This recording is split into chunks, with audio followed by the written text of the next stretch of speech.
मंत्री कोकाटेंना अजितदादांचा फोन, सूत्रांची माहिती। विधान भवनात रमी खेळतानाच्या प्रकरणानंतर दादांचा फोन आल्याची सूत्रांची माहिती।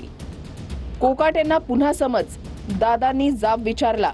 मोबाईल मध्ये कोणीतरी गेम डाउनलोड करत होता, तो स्किप करत असताना तो तेवढा व्हिडिओ फक्त रेकॉर्ड झाला आहे आणि तो व्हिडिओ काहीतरी 10-12 सेकंदाचा आहे। अजितदादा कोकाटेंच्या वक्तव्यावर नाराज। कोकाटेंचं वर्तन भूषणावह नाही असं फडणवीसांनी म्हटलंय। विधान भवनात गांभीर्याने बसणं गरजेचं असल्याचं फडणवीसांनी म्हटलंय।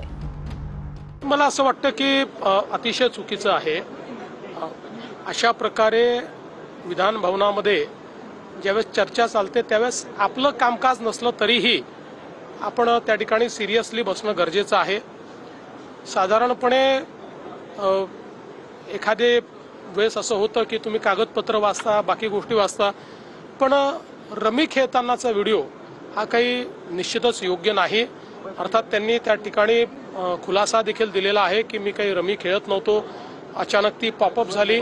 पण ते जरी त्यांनी सांगितलेलं असलं तरी एकूण जे काही घडलेलं आहे ते काही आम्हाला भूषणावं नाही। सभागृहात रमी खेळतानाच्या कोकाटेंच्या व्हिडिओवरून मुख्यमंत्री फडणवीसांनी तीव्र नाराजी व्यक्त केली आहे। काल तटकरेंकडून माणिकराव कोकाटेंच्या राजीनाम्याचे संकेत देण्यात आले। कृषी मंत्र्यांच्या राजीनाम्यासंदर्भामध्ये राष्ट्रीय अध्यक्ष आणि पक्षाचे वरिष्ठ नेते त्या संदर्भातला निर्णय त्या ठिकाणी घेतील। कृषी मंत्री माणिकराव कोकाटेंची आज सकाळी 10 वाजता पत्रकार परिषद होणार आहे। फडणवीसांची नाराजी तसंच विरोधकांकडून होत असलेल्या राजीनाम्याच्या मागणीमुळे कोकाटे आज काय बोलणार याकडे लक्ष आहे।